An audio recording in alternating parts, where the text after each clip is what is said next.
Hello and welcome to a lovely day in Wicklow. Hoping you can see me correctly there. Just for a change of scenery, I've decided to put the camera in a tray. It also means I've one less thing to carry.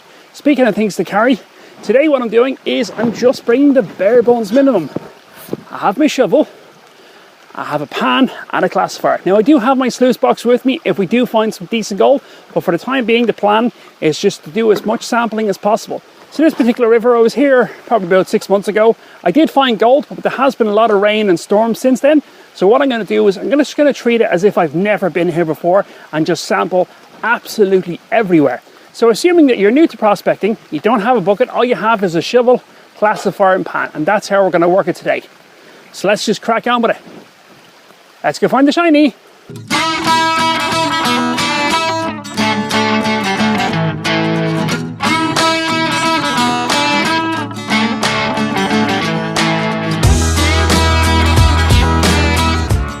Okay, so just taking off tree mount to put you on head mount, because just as I was working down that second pan there, I'm after seeing something that looks a little shiny. So just in case it is actually gold, I thought we might as well see it together.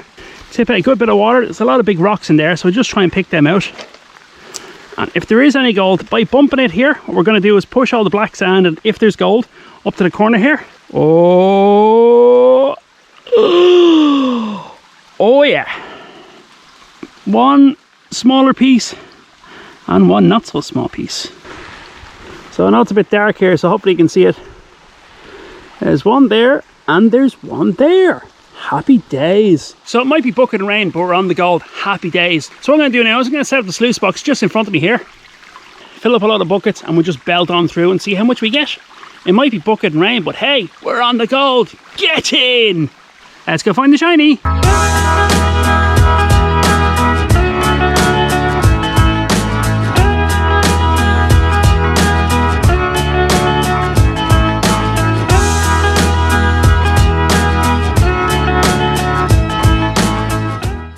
So as you saw there, I spent the best part of 15 minutes trying to get sluice running. There's just not enough drop here.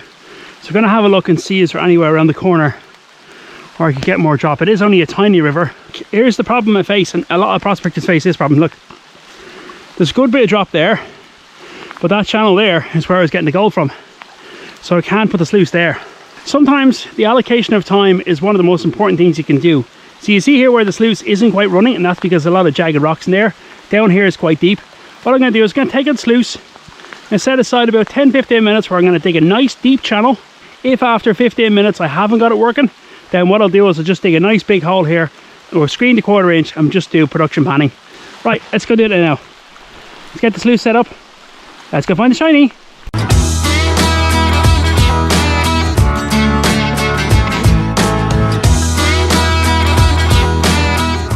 Okay, so hope you can hear me over the noise of the rain. It took a little bit longer than expected, but I got it working. So what I'm going to do now is going to put you back in the fast frame mode. I'm going to fill a bucket a 1/4 inch, roll it on through. Depending on how long it takes to run the bucket through, we might just run one bucket. That's one of the advantages. If you're in a place where there's very little water, you go, oh, I can't do it. And yeah, you can. You can find out if there's gold here. You'll find out whether or not it's worth your while coming back, bigger equipment.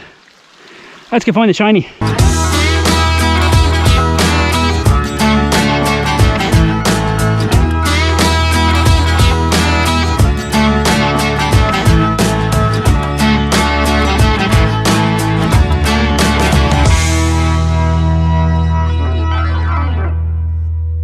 So I've got a half bucket, a 1/4 inch here. What I'll do now is just kind of have a look and see if this is working.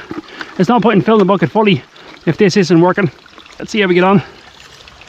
Just barely breaking through at all. Look at that. That would take hours to work. See, like I'm overpacking it there. That'll take forever to work down. Do you know what? With the level of flow we have and the amount of time it took me to set that up, I think I'd nearly be quicker. In fact, I know for a fact I'd be quicker panning this. Let's just go do that now. No point in faffing around with the sluice box. It's not working. So what we'll do is, considering it's only a 1/4 bucket left of 1/4 inch, I can just pan that in one go. The advantage of the Garrett Super Sluice. That's working on down the hole facing backwards.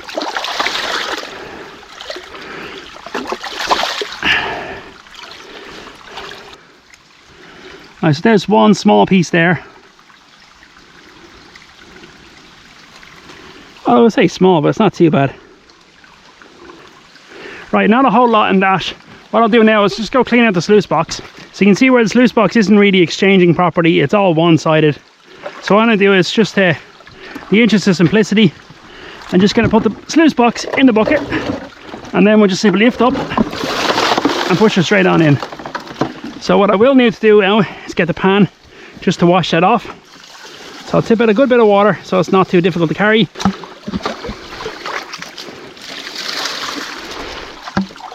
So this is the best way to clean out this sluice box.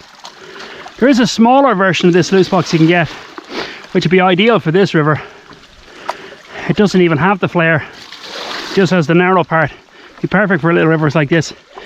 I'm hoping that that hole is producing something. It would be nice to come back here a different day when there's more water. Always make sure and give the bucket a good clean out. Quick tip, right? Dirt's over this side, water in this side, slosh it around. And most buckets will have this little funnel, especially most Irish builders buckets. Rattle it around, drop it out that way. That looks nice and clean.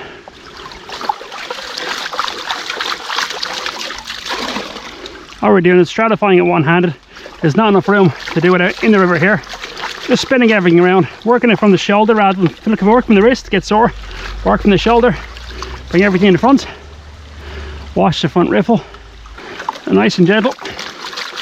Just do one more of these and then we'll do the back spin. It's nice orange stone, I like that.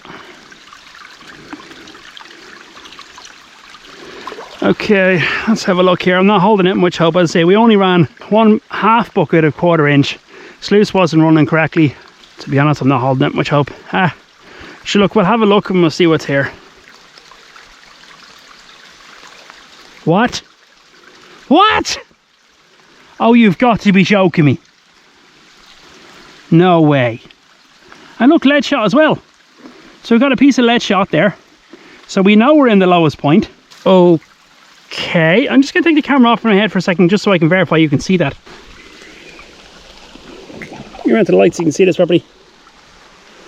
We've got 1, 2, 3, 4, 5, 6, 7, 8, 9, 10, 11, 12, 13, 14. I can't even count all those pieces of gold. There's that white piece in the middle. Let's see if I get my finger in front of it. That white piece right there, that's a piece of lead shot. So where we're digging, that came out right there. And that's where we got that. That is a lot of gold for 1/2 bucket of 1/4 inch. Okay, so that changes things. I wasn't holding out a lot of hope. I mean, we only ran 1/2 bucket of 1/4 inch. I wasn't expecting to find, well, anything really. That's bizarre. Yeah, next time there's a decent drop of water up here. Give it about 6 or 7 days of constant rain like this. I'll be coming back up here with a bigger sluice box. Happy days. Hope you've enjoyed today's video of testing a small river with the Cali sluice box. If you like this video, chance to like the videos I've previously posted and the ones to be posted in the future. Don't forget to hit the subscribe button and sure I'll catch you in the next one. We can all go, buy more shiny.